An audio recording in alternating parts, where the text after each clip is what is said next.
भगवान देवादिदेव महादेव शिवोगढ़दानी त्रिकालदर्शी कैलाशी अविनाशी शंकर जिनकी कथा कर रही है,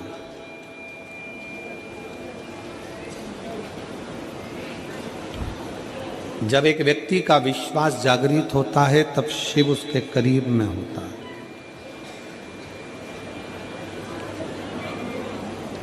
शिव नजदीक में हो। एक बार माता पार्वती जी भगवान शंकर के साथ में भ्रमण करती करती काशी प्रदेश पहुंची।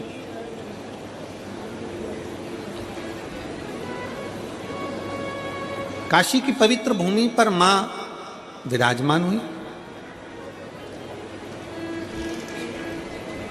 गंगा की धार को देखा,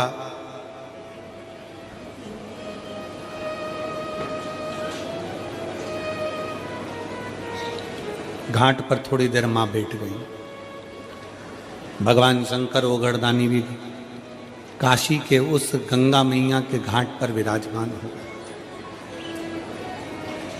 थोड़ी देर होने के बाद में माता पार्वती जी जब देखती हैं कि काशी के इस पवित्र घाट पर कितने कितने जीव, छोटे से छोटा जलचर, थलचर, वायुचर, एक छोटी सी इल्ली भी माता पार्वती जी देखती हैं कि पानी में एक छोटा सा जीव भी अगर बहकर जा रहा है तो कुछ देर में वो जीव देवलोक को चले जाता है। कुंडल पहनता, सुंदर स्वरूप धारण करता, सुंदर आभूषण धारण करता, सुंदर वस्त्र धारण करता और अपने धाम को जा रहा है।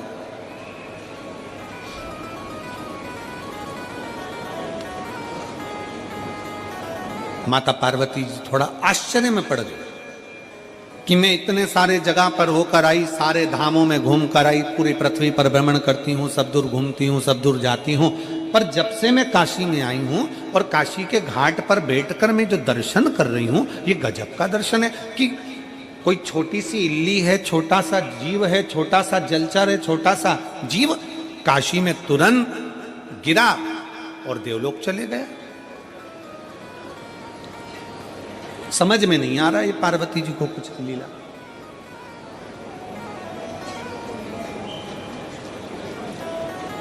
भगवान शंकर पार्वती के स्वरूप को देखकर मुस्कुरा रहे हैं।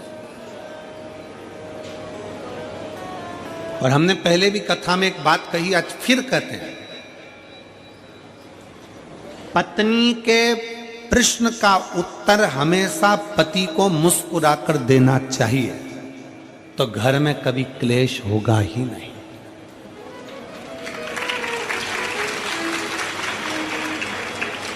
जो तुम चिढ़कर बोले वही मुस्कुराकर बोल दिए होते तो शायद विवाद होता ही नहीं। उसने प्रश्न करा और तुमने चिढ़कर उत्तर दिया। क्रोध में चिढ़कर उत्तर तो दोगे ना। मेरे जीजाओ, बिगर उत्तर दिए तुम सही से रह भी नहीं सकते। उत्तर तो तुम दोगे,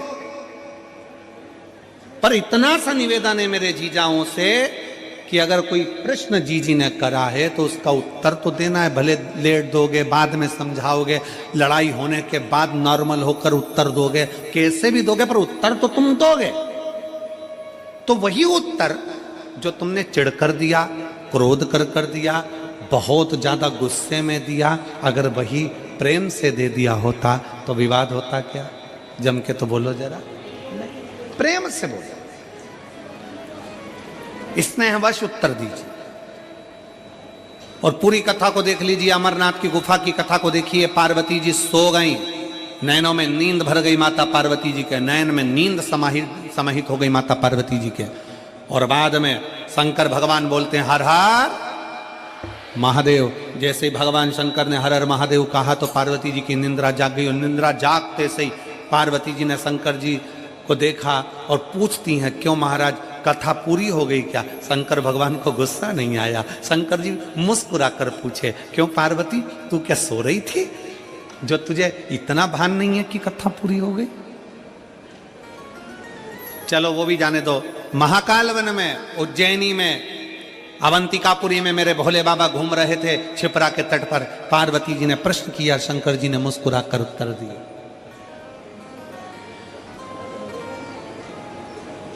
अगर एक अच्छा गृहस्थी, घर में रहने वाला एक पति पत्नी अगर सही तरीके से शंकर और पार्वती के जीवन को देख लेना तो कभी घर में लड़ाई ना हो। जितने प्रश्न होते थे, जितने प्रश्न हो पार्वती जी बोलती, शिव जी खुश होकर उत्तर देते। कितना सुंदर है, कंठ में जहर, सिर पे गंगा,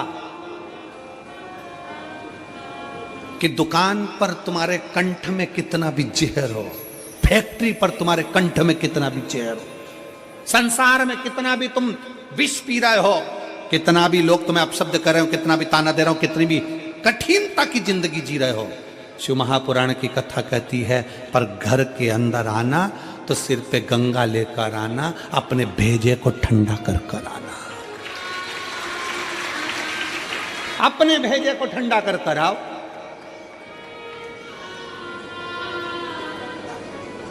पर हम उल्टे हैं, घर में भेजा गरम और बाहर निकलते सी कूल कूल एकदम ठंडे। तो फिर पत्नी को थोड़ा टेंशन तो होता है, तुम घर में इतना गुस्सा करते हो और बाहर तो तुम्हारी आवाज नहीं जी, हाँ काका जी, हाँ बुआ जी, हाँ फूफा जी, तो उसको तो चिंता लगेगी।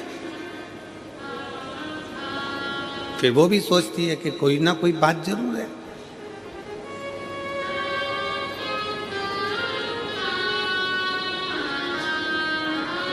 और फिर निवेदन है हमारा, शिव परिवार का एक एक अंश हमारे परिवार से जोड़कर देखो।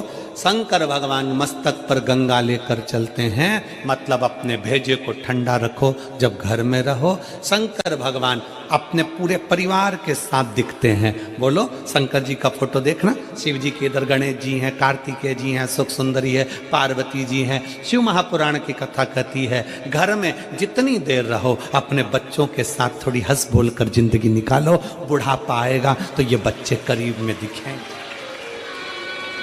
जो अपने बच्चों को बाल्यावस्था में भी दूर कर देता है, जो अपने बच्चों को दूर दूर रखता है, वो बच्चे फिर बुढ़ापे में नजदीक में नहीं आते, वो दूर रहना ही पसंद करते हैं और तुम्हें वृद्धाश्रम में भेज देते हैं। नजदीक लेकर आओ। हम बच्चों के नजदीक कब आते हैं? जब उसको डांटना होता है। पिताजी अपना फर्ज अदा करते हैं। ऐसा दुआना, ऐसा चनकटा दिया नहीं तो मुंडा इधर का उधर हो जाएगा। क्यों रे, तू वहां घूम रहा था? पिताजी जब बच्चे से बोलते हैं तब धड़धड़ा कर बोलते हैं। कभी कभी बच्चे को डांटने की जगह डांटो, पर कभी कभी रोज प्रतिदिन एक समय ऐसा निकालो कि अपने बच्चों के साथ सोफे पर पलंग पर बैठकर अलमस्ती के साथ में उन बच्चों के साथ खूब आनंद के साथ बातें करते हुए उसके अंदर के भय को निकालो। बेटा अपने दोस्तों को अपनी बात कह देता है, बेटा अपनी मम्मी को अपनी बात कह देता है, बेटा अपनी बहन को अपनी बात कह देता है, बेटा अपने मित्रों को कह देता है, अपनी मौसी के बुआ के लड़के को कह देता है, पर बेटा अपने बाप से नहीं कह पाता। क्यों? क्योंकि बाप ने इतना भय उत्पन्न कर रखा है।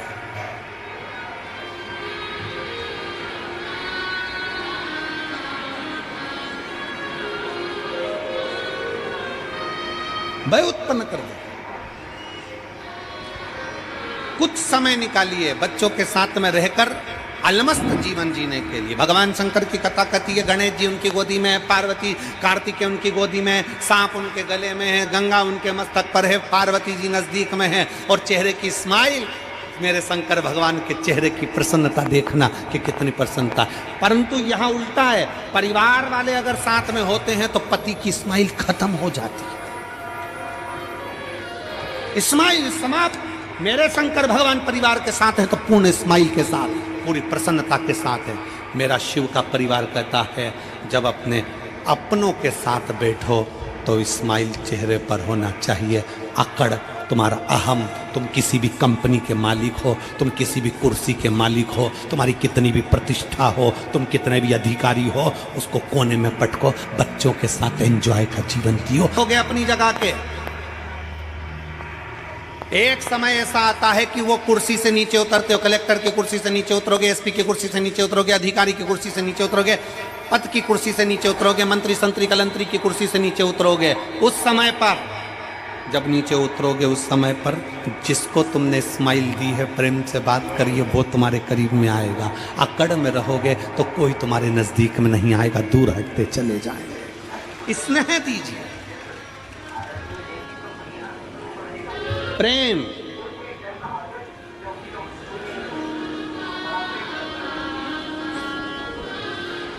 और मैं माननीय मुख्यमंत्री जी की धर्मपत्नी श्रीमती कौशल्या देवी सहाय जी को इसके लिए धन्यवाद देता हूं। आपका स्नेह, आपकी वात्सल्यता, आपकी शुभ भक्ति